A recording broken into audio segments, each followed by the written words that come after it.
जो तुरंत यानी जो तत्काल रचना कर देने वाला हो उसे आंसू कवि कहा जाता है। तो यहाँ पर देखना एक बार में सारी चीजें देख लो। साहित्य का सबसे बड़ा अवार्ड है, 1961 में स्थापना हुई, पहली बार 1965 में दिया गया। अंग्रेजी तथा अन्य भारतीय भाषाओं के लिए प्रदान किया जाता है, इसका मतलब अंग्रेजी में भी दिया जाता है, या मरणोपरांत नहीं दिया जाता है। 11 लाख रुपए दिए जाते हैं। वाग्देवी की मूर्ति, वाग्देवी क्या होती है? माता सरस्वती, ठीक है। वाक्यांश के लिए एक शब्द भी आता है वाग्देवी, ठीक है। और आपका एक प्रशस्ति पत्र भी दिया जाता है। तो यहाँ पर ये स्टैटिक का पोर्शन 1961 में स्थापना, 65 में आपका पहली बार मिला, अंग्रेजी और अन्य भाषाओं में दिया जाता है, या मरणोपरांत नहीं दिया जाता है। 11 लाख रुपए मिलते हैं, वाग्देवी की मूर्ति, एक प्रशस्ति पत्र। आप बात करते हैं यहाँ पर 24 वाला, 2024 का किसे दिया गया। तो यहाँ पर लिखना रामभद्राचार्य जी को दिया गया। यहाँ से यूपी जीके का भी क्वेश्चन बना सकता है कि रामभद्राचार्य आपका इनका जन्म कहाँ पर, किस जिले में हुआ था? तो जौनपुर में हुआ था, ठीक है। तो जौनपुर को हम स्टैटिक जीके में मतलब या फिर यूपी जीके में कैसे याद करते हैं, कोई बता सकते हैं?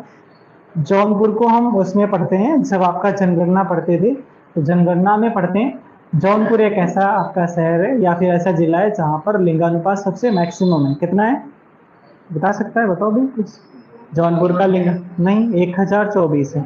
कितना है? 1024 है लिंगानुपात। लिंगानुपात क्या होता है? 1000 पुरुषों पर महिलाओं की संख्या कितनी है? तो महिलाओं की संख्या वहां पर ज्यादा है, ठीक है। कहाँ पर? जौनपुर में, ठीक है। सबसे कम कहाँ का लिंगानुपात है? सबसे कम कहाँ का है? गौतम बुद्ध नगर का है, ठीक है। और अगर पूछे भारत में सबसे कम,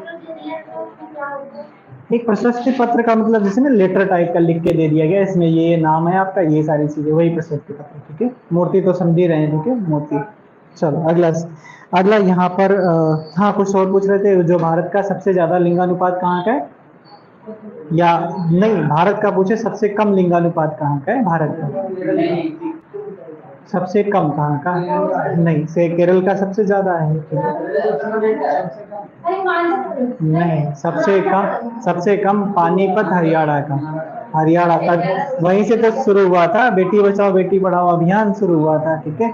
और बंगाल वाली घटना इस टाइम देखे सभी लोग, देखे बंगाल की घटना, देखो पश्चिम बंगाल की, किसने देखा? वो डॉक्टर्स वाला चल रहा है, प्रोटेस्ट चल रहा है, बताओ, ठीक है। मतलब ऐसा, मतलब क्या बताओ, है नहीं। ठीक है, चलो आगे देखते हैं। हाँ अरे बताओ, जो मतलब ऐसे इंसान होते हैं वो, अब वो भी कोई बड़ा मतलब नेता मंत्री या ऐसे को यहाँ पर। तो यहाँ पर आपका है ये जगत गुरु रामभद्राचार्य जी, जन्म है आपका जौनपुर, और 22 भाषाएं बोलते हैं। साहित्यिक कृतियां इनकी अगर बात करी जाती है तो अरुंधति, अष्टावक्र, अवध की अजोरिया तथा दशानन, ठीक है। ये आपकी कृतियां हैं इनकी, किसकी? आपकी जगत गुरु रामभद्राचार्य जी की हो जाएगी।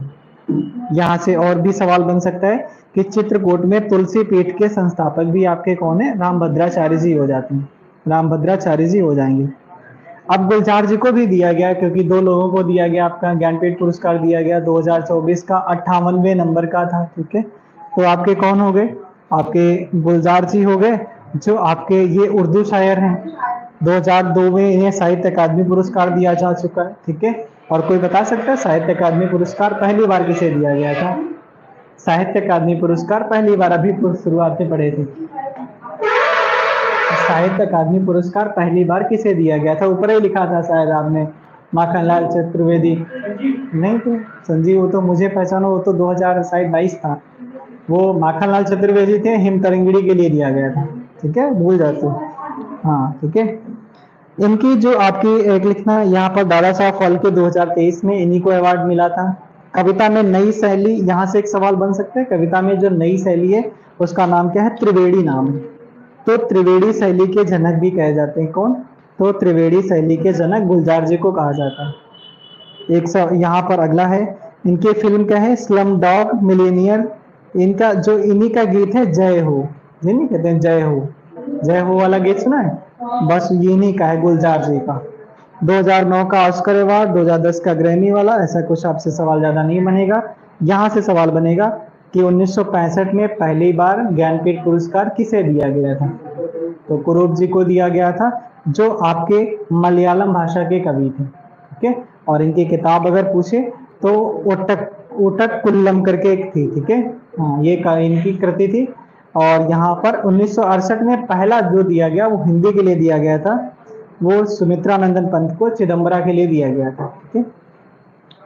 1972 में रामधारी सिंह दिनकर को उर्वशी के लिए दिया गया और ये हिंदी के लिए दिया गया था। 2020 में नीलमणि फुकन को दिया गया जो असमिया कवि हैं। और 22 के जो आपके कहे जाते हैं वो मौज ही कर देते हैं, ठीक है। 22 में तो दामोदर मौजा कोंकणी भाषा के लिए दिया जाता है, ठीक है। तो ऐसे भी आप याद कर सकते हो, जो आपका दामोदर मौजा जी हैं वो कोंकणी भाषा के लिए दिया गया। और आपका ये है 2022 का दिया गया था, 2022 का। तो यहाँ पर ये भी आपका पूछा जा सकता है ऐसा नॉर्मली, ठीक है। तो अब एक बार इनका फिर से रिवीजन कर लेना, ये सारी चीजें जो आपकी लिखी हैं लिखित फॉर्म में, जस्ट ऐसे लिखा नोट्स, या आप चाहे स्क्रीनशॉट ले लेना इसका, या फिर इसका पीडीएफ में हम डालेंगे उसमें, ठीक है, ताकि रिवीजन कर लेना इसको फिर से एक बार। चलते आगे। हाँ, अगला कुछ हमने यहाँ पर चीजें ली हैं। हिंदी दिवस को हमने एक बार लिखा था, तो इसको कुछ और चीजें ऐड कर ली थी। तो यहाँ से ये जैसे ये चीजें हैं, हिंदी का पहला क्या है, उपन्यास क्या है, कहानी क्या है, ठीक है, पहले कवि कौन है, पहले नाटक कौन सा है, पुरस्कार कौन सा है, ठीक है, ये सारी चीजें हमने लिखी हैं खुद। तो यहाँ पर देखो, तो पहला अगर पूछे हिंदी का पहला क्या मतलब पहला उपन्यास कौन सा है, तो ये परीक्षा गुरु हो जाएगा, ठीक है। परीक्षा गुरु लाला श्री